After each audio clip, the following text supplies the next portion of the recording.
저는 오늘 치우치지 말라라고 하는 제목으로 하나님의 말씀을 증거하려고 합니다. 오늘 하나님께서는 여호수아에게 2번에 걸쳐서 반복해서 말씀을 하십니다.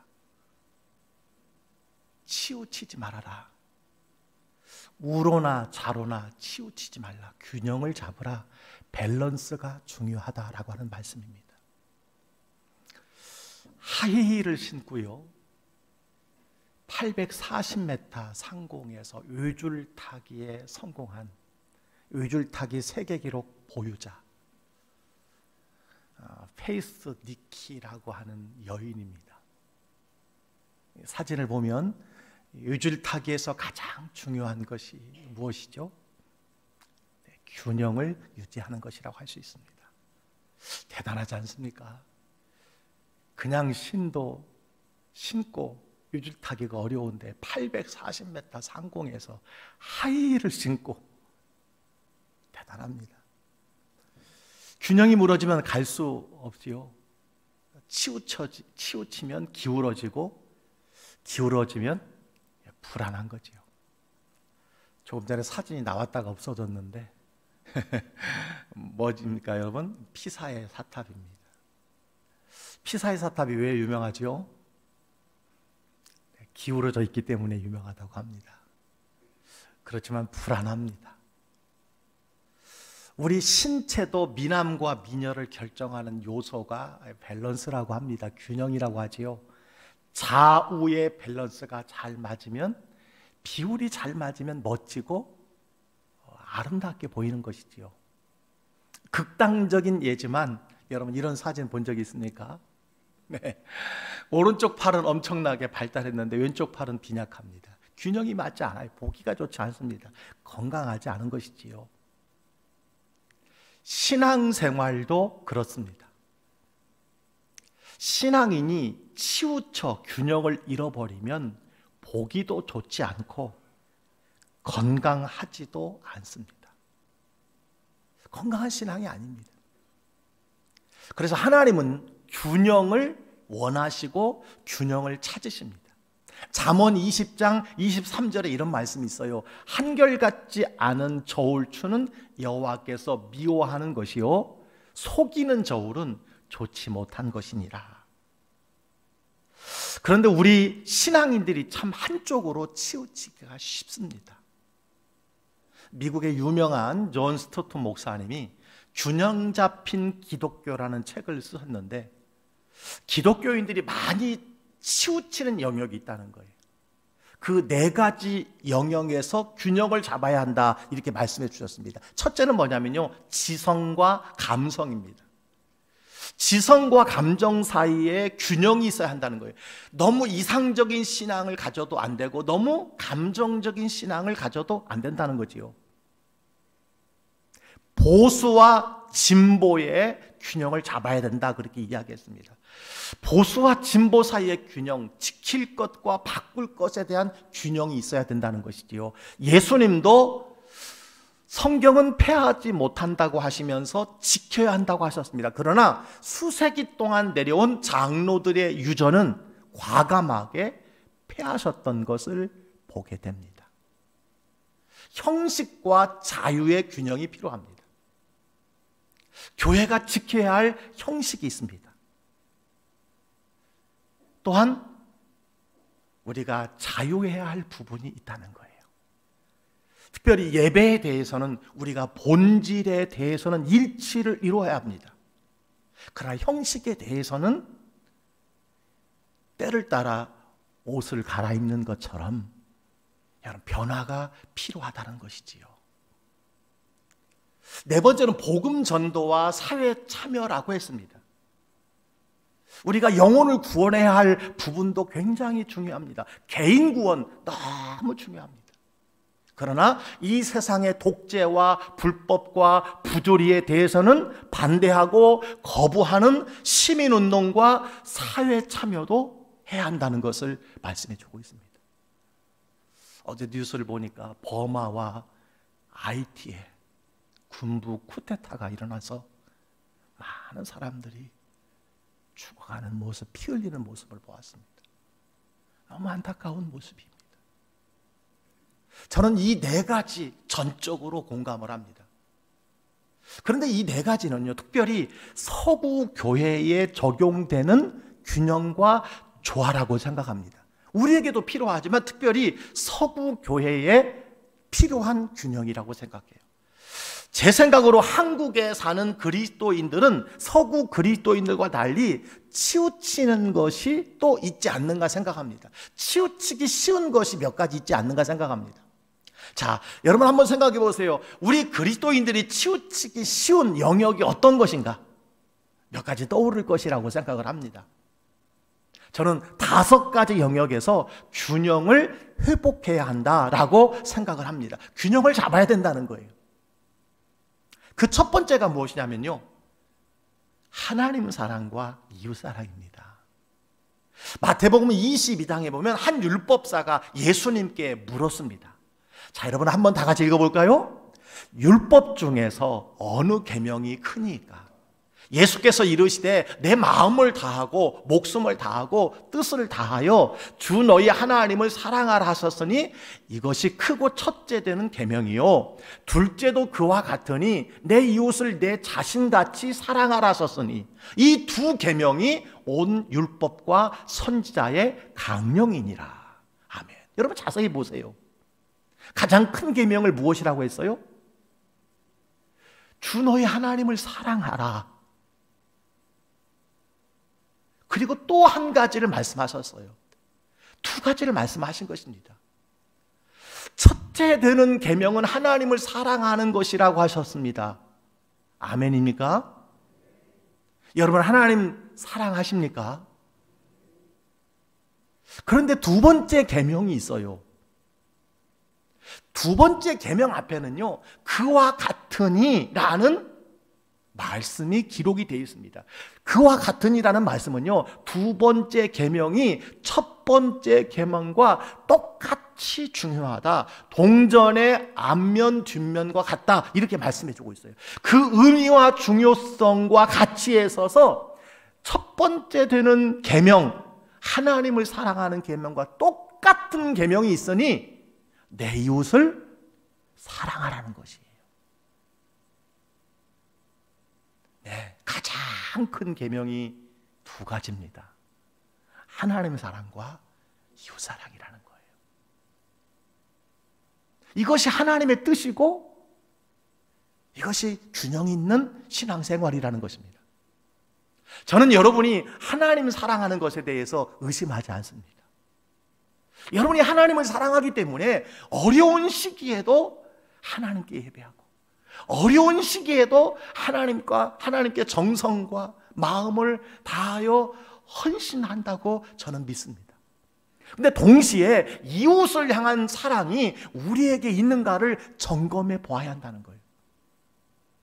이웃을 향한 사랑이 없다면 아무리 우리가 하나님을 사랑한다 해도 그것은 균형을 잃은 신앙이기 때문입니다. 여러분 요즘 어디 가서 나 예수 믿는다, 나 교회 다닌다 말하기 참 힘들지 않습니까? 영혼 구원의 전도의 가장 큰 장애물을 우리가 만난 것입니다. 언론을 통해서 전해지는 한국교회 모습 때문에 참으로 힘든 시기예요. 교회가 공공의 적이 되었습니다. 그래서 코로나19 방역 조치에 대한 일반 국민들의 평가를 제가 보니까요, 한국 교회를 신뢰한다가 몇 프로인 줄 아세요? 21%고요. 21%. 반면 신뢰하지 않는다는 경우가 76%로 나타났습니다. 우리 한국의 크리스찬 비율이 약 19%라고 하니까요, 교회 다니는 사람만, 예수 믿는 사람만 교회를 신뢰한다는 것이고요, 그 이외의 사람들은 교회를 신뢰하지 않는다는 거예요. 물론 언론에 편향된 보도가 문제가 없지 않아 있습니다. 제가 말씀드렸잖아요, 교회라는 그 단어에는요, 댓글을 달고 관심을 갖는 사람들이 너무너무 많다는 거예요. 다른 면으로 보면 교회에 대한 기대라고 저는 생각합니다. 언론과 정책에 일관성 없는 것이 문제지만 동시에 하나님 사랑과 이웃 사랑의 균형을 잃은 한국 교회의 문제가 아닐까 우리가 한번 되돌아봐야 한다는 거예요. 저는 성도님들이 하나님을 뜨겁게 사랑하는 것에 대해서 조금도 의심하지 않습니다. 목숨 걸고 예배를 사수하고자 하는 마음 너무 귀합니다. 그러나 하나님을 사랑해서 예배하는 분들에게 이웃을 사랑하는 그 마음이 있는가? 이것을 세상 사람들이 묻고 있는 거예요. 우리는 이웃도 사랑한다고 하지만 넌 크리스찬들은 비그리스도인들이 보기에는 우리에게는 이웃 사랑이 없는 것으로 보고 있다는 거예요. 대다수의 교회가 정부의 방역 수칙을 잘 지키지만 일부 교회와 선교 단체가 언론의 타켓이 된 것을 우리는 너무너무 잘 압니다. 그러고 싶어서 그렇게 한 것은 아닐지라도 결과적으로 지탄의 대상이 되었고 민폐를 끼치게 된 것을 우리가 보게 됩니다.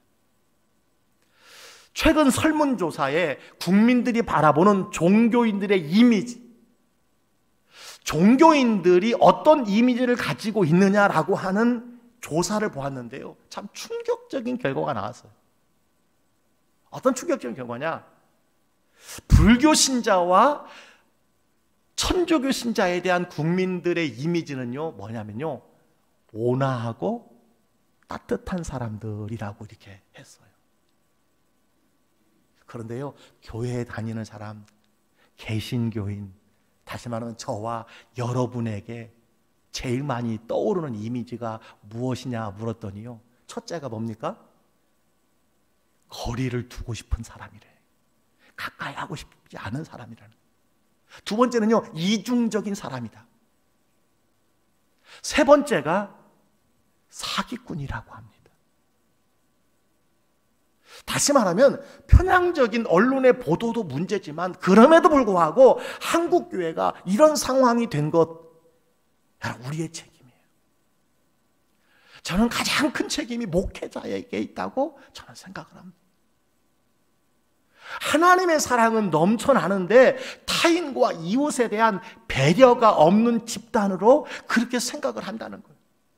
여러분, 이런 모습 하나님이 기뻐하실까요? 너희가 나를 사랑하니까 괜찮아? 아닙니다. 조사 결과를 하나 더 알려드립니다. 한국인들이 원하는 종교에 대한 기대가 이런 거예요. 성숙한 인격이 77%입니다. 교회 다닌다면 성숙한 인격을 보기 원한다는 거예요. 두 번째가 도덕성이 68%입니다. 세상 사람들보다 더 높은 도덕성을 요구한다는 거예요. 여러분, 36%는 높은 사회봉사 기부라고 이렇게 했습니다. 우리는 기부하지 못하고 우리는 사회봉사 못해도 예수 믿는 사람들은 사회봉사도 좀 하고 후덕함이 있어야 되지 않느냐. 사실 선한 사업은요, 지난주도 말씀드렸지만 78%라 한국 교회의 단체라는 것을 여러분 잊어버리면 안 됩니다. 그러나 알리지 못한 과실이 있지 않는가 생각합니다. 또 하나는요, 목사님들이 꼭 들어야 될 내용인데요, 목사의 정치 참여에 대한 개신교인들의 의견이에요. 개신교인들의 의견, 믿는 사람들의 의견입니다. 목사님들이 설교 등 공식적인 곳에서 정치적 발언을 반대한다라고 하는 의견이 73%입니다. 목사님들 제발 정치적인 발언을 하지 말라는 거예요. 저는 전적으로 동의합니다. 저는 설교 시간에 정치적인 발언을 하지 않습니다. 성도들도 그렇습니다.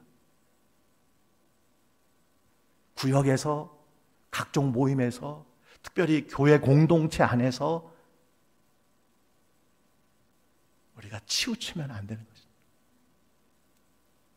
이 설문을 통해서 하나님께서 우리에게 말씀하시는 것이 무엇입니까? 신앙의 균형을 회복하라는 거예요.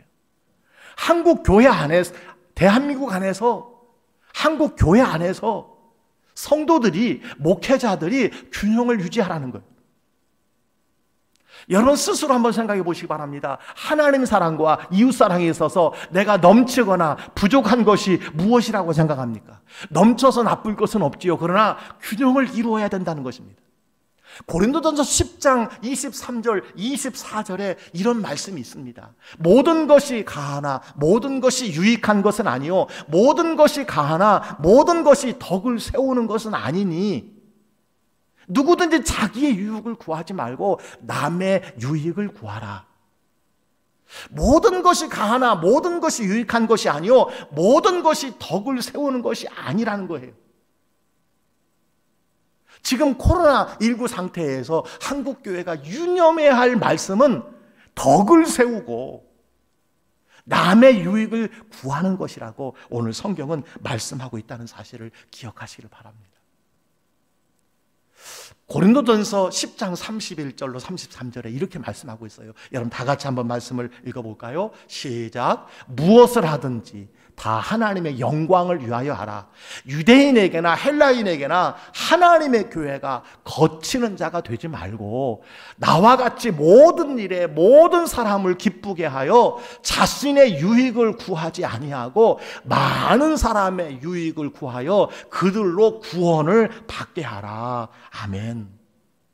여러분 목사가 여편을 든다든지 야편을 든다든지 교회 지도자가 여당에 야당에 치우쳐 있다면 반드시 반절은 좋아할지만 반절은 싫어하는 겁니다. 교회에서는 그래서는 안 된다는 거예요. 많은 사람의 유익을 구해야 된다는 거예요. 하나님의 영광을 위하여 살라는 거예요. 그런 발언을 할 때는요 하나님께 영광이 되지 않습니다. 반대는 등을 돌린다는 사실을 기억해야 돼요. 목사님이 그런 발언을 하면요 반절은 좋아할지 몰라도 반절은 그것 때문에 복음 설교의 귀를 닫을 수 있다는 거예요. 무엇을 하든지 다 하나님의 영광을 위해야 합니다. 믿는 자나 믿지 않는 자나 제발 거치는 자가 되지 말라고 했습니다. 많은 사람의 유익을 구해서 그 사람들로 하여금 구원을 받게 하라는 거예요. 이것이 목회자의 사명 아닙니까? 이것이 성도의 사명 아닙니까? 이 사명을 거스르는 것이라면 그만둬야지요. 차라리 목사를 하지 말고 정치를 해야죠. 여러분 유명한 오래된 책 중에 짐 콜린스의 좋은 교회를 넘어 Good to Great라고 하는 책이 있었습니다. 좋은 기업을 넘어 위대한 기업으로. 이걸 바꿔서요 좋은 교회를 넘어 위대한 교회로라고 하는 캐치프레이즈 많이 있습니다. 여러분 우리 교회가 위대한 교회로 가야 될 줄 믿습니다. 그렇다면 먼저 뭘 해야 돼요? 좋은 교회가 돼야죠. 한국교회가 먼저 좋은 교회로 인식되는 것이 중요합니다. 우리 광주교회가 이 지역에서 좋은 교회로 인식되는 것이 그 다음에 우리가 전도를 하고 그 다음에 선교를 하는 것이고 그 다음에 위대한 교회가 되는 것이지 이 교회가 이 지역에서 문 닫았으면 좋겠네, 없어져 버렸으면 좋겠네, 안 보았으면 좋겠네, 그런 교회가 되어서는 어떻게 영혼을 구원할 수 있겠습니까? 광주교회 성도 여러분, 하나님 사랑과 이웃사랑의 균형이 있기를 주의 이름으로 간절히 축복합니다. 두 번째는요, 교회 생활과 일상생활의 균형입니다. 우리가 유독 치우치기 쉬운 것이 교회에서의 신앙생활과 일상에서의 신앙생활의 균형이 아닐까 그렇게 생각을 합니다. 여러분, 교회 생활 중요합니다. 주님의 몸된 교회, 성전 중심의 신앙생활 참 중요합니다. 혹 코로나19로 교회와 예배당과 담 쌓고 사시는 분들이 점점 늘어난다고 그래요. 온라인도요, 처음에는 잘 준비해서 경건하게 드리는 분들이 많았지만 점차 대충, 그리고 온라인조차도 드리지 않는 분들이 늘어난다는 겁니다. 대다수 많은 분들이 교회 생활은 잘합니다. 교회에서의 신앙생활은 잘합니다. 교회에서는 정말 믿음 좋은 분 같아요. 그러나 일상생활도 신앙생활이라는 것을 여러분 기억해야 한다는 거예요. 야곱이 창세기 28장에 대단한 고백을 했어요. 그것이 무엇이냐? 여호와께서 과연 여기 계시거늘 내가 알지 못하였도다. 여호와께서 과연 여기 계시거늘 내가 알지 못하고 살았다라고 하는 고백을 했습니다. 여러분, 하나님은 지금 우리와 함께 하신 줄 믿습니다. 그 하나님이 가정에도 계십니다. 일터에도 계십니다. 학교에도 계시는 줄 믿습니다. 교회 안과 교회 밖에 균형이 필요합니다. 교회를 섬기는 것이 너무 귀하지만 일상에서 균형이 깨지면 안 된다는 거예요. 쉽게 얘기하면 교회 간다고 밥도 안 해주고 집안 살림이 엉망이면 안 된다는 거예요. 여러분, 그래서 이단을 경계하는 것입니다. 이단은 가족을 생각하지 않아요. 자녀들도 생각하지 않습니다. 디모데전서 5장 8절에 말합니다. 누구든지 자기 친족, 특히 자기 가족을 돌보지 아니하면 믿음을 배반한 자요 불신자보다 더 악한 자니라. 여러분, 친족과 자기 가족 돌봐야 된다는 거예요. 여러분, 이제 남편들도 팔을 거저붙이고 밥도 짓고 설거지도 하고 살림을 도와야 될 줄 믿습니다. 코로나 시대 우리나라 국민 내 평소 집에서 보내는 시간이 주중 14시간으로 최근에 2시간이 증가했다고 합니다. 코로나19로 사람들을 집에 가두어두고 있다라고 하는 것이죠. 여러분, 신앙생활을 잘한다는 것은 교회 안에서의 신앙생활만 잘하는 것이 아니라 사회에서의 신앙생활을 잘해야 한다는 것입니다. 학생은 공부를 열심히 하는 것, 그리고 좋은 남편, 좋은 아내가 되는 것, 성실한 직장인 되는 것, 이게 좋은 신앙생활이라고 할 수 있습니다. 내일 아마 결혼 기념일인 분들이 많이 계실 거예요. 저도 결혼 30주년이에요. 내일. 지난주 월요일 날 제 아내가 그러더라고요. 제가 월요일마다 설교를 준비합니다. 설교를 한 7, 80%를 준비해 놓아요. 주중에 준비할 수가 없기 때문에. 그랬더니 월요일마다 좀 나가자고 그러는데 제가 몇 달을 안 나갔더니 나는 목사님도 필요하지만 남편도 필요합니다. 그렇게 이야기하더라고요. 제가 회개를 많이 했습니다. 교회 생활과 교회 밖의 생활의 균형이 이루어져야 된다는 거죠. 여러분, 교회 생활과 교회 밖의 생활의 신앙의 아름다운 균형이 있기를 주의 이름으로 축원합니다. 세 번째는요, 말씀과 기도의 균형이에요. 여러분, 이해가 되실 거예요. 우리 성도님들이 치우치기 쉬운 것 중에 하나가 말씀과 기도의 균형이에요. 교회는 하나님의 말씀이 중심이 되어야 합니다. 그래서 말씀을 쓰고 성경을 공부하고 제자 양육이 필요합니다. 그러나 창조부터 함께 하시고 말씀의 원저자인 성령을 무시한다거나 뜨겁게 부르짖는 기도를 싫어하고 성령의 은사를 폄하한다면 이 신앙의 균형을 잃어버린 겁니다. 반대로 기도와 성령 체험을 강조하지만 하나님의 말씀에 대해서 지식이 없는 경우에도요, 균형을 잃은 거예요. 그래서 베드로전서 3장 15절에 이런 말씀을 하잖아요. 너희 속에 있는 소망에 관한 이유를 묻는 자에게는 대답할 것을 항상 준비하되 온유와 두려움으로 하고. 당신은 왜 예수 믿느냐라고 묻는 자들에게 대답할 것을 항상 준비하라는 거예요. 그러려면 말씀과 기도, 말씀과 성령의 균형이 있어야 된다는 거예요. 사랑하는 성도 여러분, 말씀을 가까이 하시기를 주의 이름으로 축원합니다. 성경을 가까이 하시기를 바랍니다. 성경을 읽고 듣고 쓰고 공부하고 암송하시기를 바랍니다. 그리고 묵상하시기를 바랍니다. 이 말씀을 꼭 들어야 할 분, 성령의 음성으로 들으시기를 주의 이름으로 축원합니다. 더불어 기도가 약한 분이 있어요. 기도가 길지 않은 분이 있습니다. 여러분, 오늘 이 말씀을 통해서 기도 생활에 더욱 힘쓰시기를 주의 이름으로 축원합니다. 말씀과 기도, 균형이 있어야 돼요. 네 번째는요, 현세신앙과 종말신앙의 균형입니다. 우리는 기본적으로 성경적인 종말신앙이 반드시 있어야 될 줄 믿습니다. 아멘. 종말에는 두 가지 차원이 있어요. 개인의 종말과 우주의 종말입니다. 공통점이 무엇입니까? 둘 다 내가 죽는다는 거예요. 히브리서 9장 27절에 말합니다. 한 번 죽는 것은 사람에게 정해진 것이요 그 후에는 심판이 있으리라. 사람이 죽는다는 것은 하나님이 정한 것이고 그 후에 심판이 있다고 그랬어요. 개인의 종말이 있다는 것입니다. 따라서 신천지 이만희 씨가 자기가 영생불사한다는 것만 봐도요, 반성경 이단 사입이에요. 사람은 죽습니다. 흙으로 돌아가는 거예요.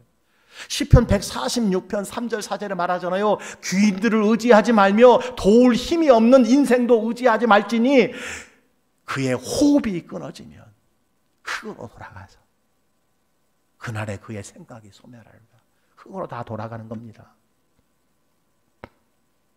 이것이 개인의 종말입니다. 따라서 우리는 이 세상에만 매몰되어 살지 말고 하나님 나라, 영원한 나라, 영생의 소망을 사모하고 살아가야 되는 줄 믿습니다. 그렇다고 여러분 너무 빨리 가려고 노력할 필요가 없습니다.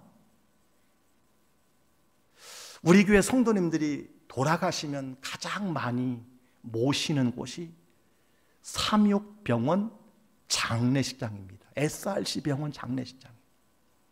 전 얼마 전에 발인 예배에 갔다가 아주 이상한 것을 보았어요. 장례식장에서 이상한 것을 본 게 뭐겠습니까? 삼육 장례식장에서요, 특별 할인 이벤트를 한다는 거예요. 제가 만든 것이 아니라 그 병원 입구에 이게 프랜카드가 붙여져 있더라고요. 제가 사진을 찍어왔어요. 순간적으로 이벤트에 제가 할인한다고 해서 등록할 뻔했습니다. 여러분도 할인한다고 천국에 서둘러 가지 마시기를 바랍니다. 할인해서 좋은 것이 있지만 장례식장까지 할인하는 것은 아마 세계적으로 처음 있는 일이 아닐까 그렇게 생각을 해봅니다. 아모스 4장 12절에요. 내 하나님 만나기를 준비하라 그렇게 말했어요. 하나님 만나기를 준비해야 됩니다. 종말을 준비해야 돼요. 주님 오실 날을 늘 대비해야 돼요.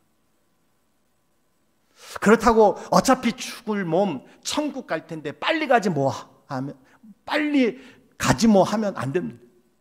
이것은 하나님의 뜻이 아니에요. 에스겔 16장 6절에 보니까 이런 말씀이 있어요. 다 같이 한번 읽어봅시다. 시작. 너는 피투성이라도 살라 있어. 다시 이르기를 너는 피투성이라도 살아있어라. 아멘입니까? 아멘이에요. 아무리 힘들고 어려워도요, 피투성이라도 살아있으라는 거예요. 피투성이라도 살아있어라.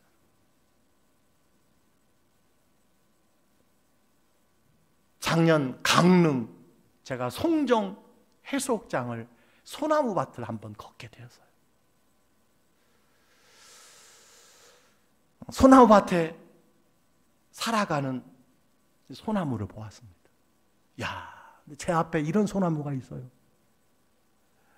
야, 이렇게라도 살아가는구나. 언제 어떤 일로 심하게 부러지듯 아마 꺾였을 것 아니겠습니까? 그런데 살아가고 있더라고요. 야, 그래, 이렇게라도 살아야 돼. 근데 그 옆에 또 하나의 소나무를 봤어요. 이게 뭡니까? 해안 초소 콘크리트 지붕 위에 겨우 뿌리를 내리고 살아가는 이 소나무를 보는 순간 왜 그런지 막 제가 눈물이 나더라고. 야, 너도 힘들구나. 네. 제가 갱년기가 와서 그런지 눈물이 많아졌습니다. 야, 저렇게라도 살아가는 소나무가 있는데, 저런 환경에서도 살아가는 소나무가 있는데 살아야 됩니다. 여러분, 피투성이라도 살아야 돼요. 오늘이라는 선물을 주님과 동행하며 감사하며 사는 것이 균형이요, 하나님이 원하시는 것이라는 사실을 믿으시기를 주의 이름으로 축원합니다. 개인의 종말만 있는 것이 아니라 우주의 종말이 있습니다.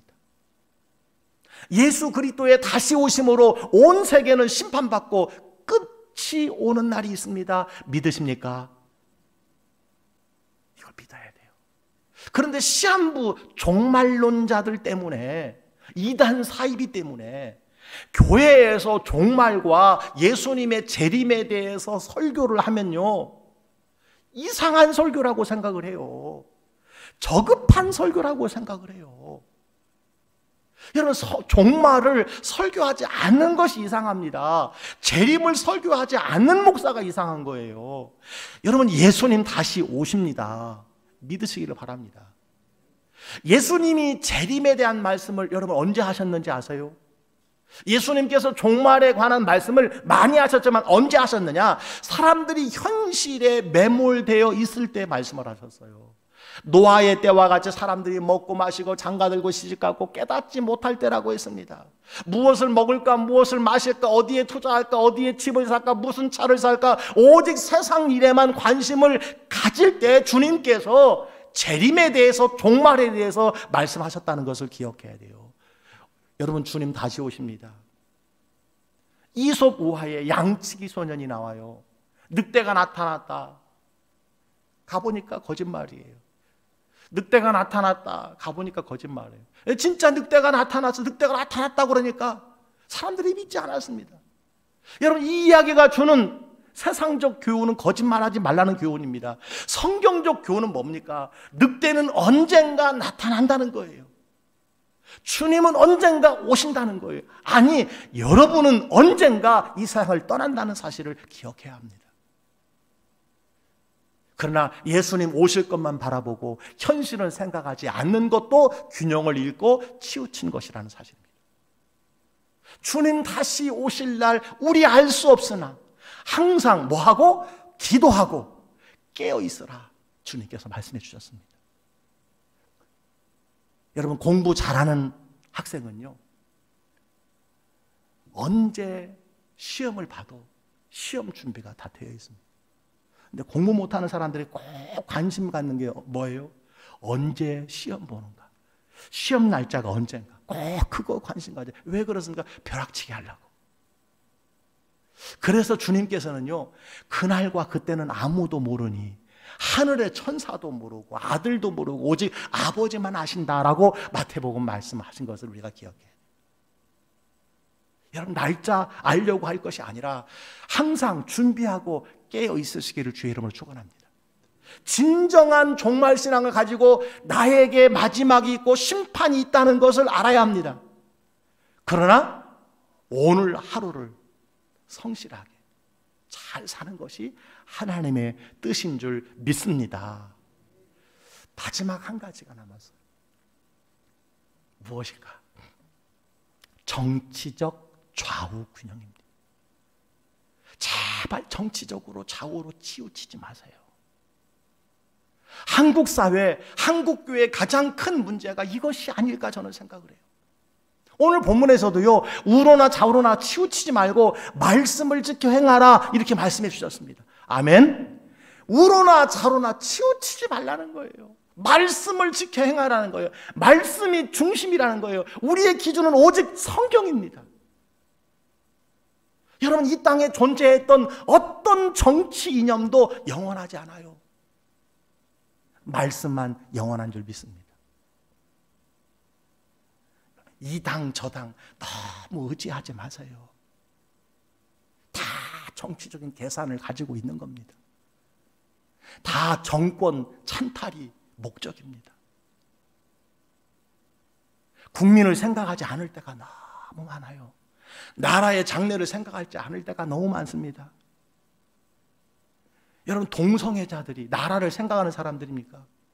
차별금지법을 제정하라는 사람이 나라를 생각하는 사람 아니에요. 여러분, 성경은요, 공산주의를 반대합니다. 그렇다고 자본주의, 자유민주주의를 신봉하는 것이 아닙니다. 다 약점이 있고 단점이 있습니다. 성경은 오직 하나님 나라에 강조점을 두고 하나님 나라를 전하라고 말씀을 하십니다. 우리가 신봉해야 할 것은 성경이고 예수 그리스도인 줄 믿습니다. 여러분, 자로나 우르나 치우치지 마세요. 나라가 반으로 갈라져 있고 목회자와 성도들이 나누어져 있습니다. 우파 좌파 거론하지 마시고 우리 모두는 예수파, 교회파가 되시기를 주의 이름으로 축원합니다. 그리고 성경에 반대하는 정책은요, 여든 야든 하나로 반대해야 돼요. 아까 말씀 동성애법, 차별금지법, 뭐 퀘어 축제, 더는 여든 야든지요, 없어져야 될 그런 축제를 서울 시내 한복판에서 버리도록 해야 한다.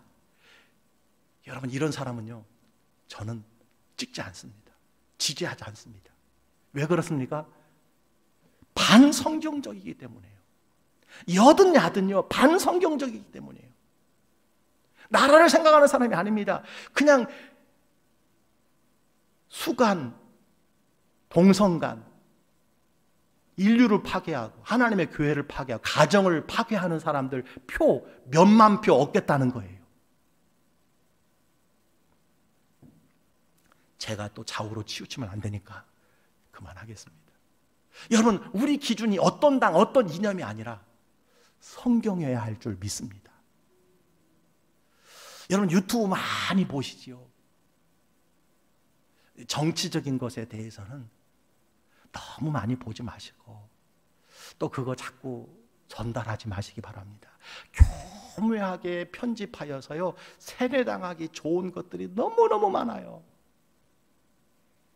우리가 복음 전하는 자로 성경 구절을 전달하고 기도 제목을 전달하고 은혜 받은 말씀을 여러분 전달하시기를 주의 이름으로 축원합니다.